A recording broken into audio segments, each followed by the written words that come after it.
Долгое время эта часть реки Назранка в селении Барсуки была головной болью для всей окрестности. Неосторожные дети и животные часто становились жертвами водной стихии. Да и дома из-за частых дождей нередко затапливались вышедшей из берегов рекой. Теперь местные жители могут быть спокойны. Здесь ведется масштабная работа по берегоукреплению. Мы отвели русло реки в одну сторону, построили насыпную дамбу и таким же образом будем переводить обратно в другую сторону эту же реку и производить эти работы. Данное сооружение строится для защиты инфраструктуры, прилегающей инфраструктуры. Есть некоторые проблемы здесь из-за близости нахождения инфраструктуры, то есть это водопроводы, газопроводы, линии электроснабжения. Но эти вопросы мы совместно с заказчиком оперативно решаем. Модернизации подлежит почти 2 километра участка с обеих сторон. Сначала строители расчистили прилегающую территорию, затем в ход пошла тяжелая землеройная техника. И только потом приступили к бетонированию русла. Как объясняет подрядчик, уровень грунтовых вод здесь высокий, поэтому приходится прибегать к откачке воды, что немного усложняет и тормозит процесс. Кроме того, недавно у нас была проблема, произошел сброс воды с канала, с растительной системы и построено вот это сооружение, то есть временное отвод воды.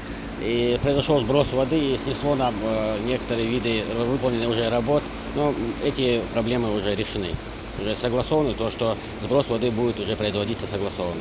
Сейчас подрядчики готовят основание берегоукрепительного сооружения. Инженерная конструкция будет защищать ближайшие дома и инфраструктуру от последствий сильных паводков. Высота речного Нептуна в общей сложности составляет 4,5 метра, 3 метра вверху и 1,5 под землей. Толщина стены равна 50 сантиметрам у основания и сужается до 20 кверху. А для того, чтобы вода не проступала за стену, через каждые 50 сантиметров установлена дренажная система. Кроме защиты от наводнений, берегоукрепление позволит в значительной степени восстановить экологическое состояние водных ресурсов. Строительство ведется в рамках реализации федеральной целевой программы развития водохозяйственного комплекса России в 2012-2020 годах. Проектом предусмотрена очистка акватории от мусора и загрязненных донных отложений, расчистка водоема от илистого грунта, закрепление береговой полосы и посадка многолетних кустарников. Для местных жителей эти изменения только в радость. В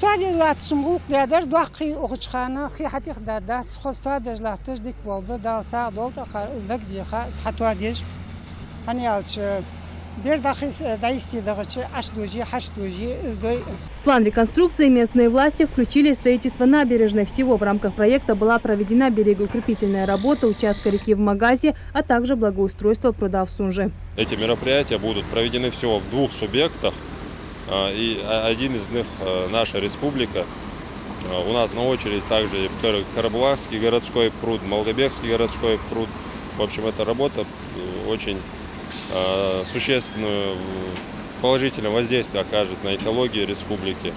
По словам подрядчиков, работы на объекте завершатся к концу ноября. К 2019 году возьмутся за экологическую реабилитацию Назрановского пруда. Шарадат Хулухоева, Асхаб Белакиев, Новости 24.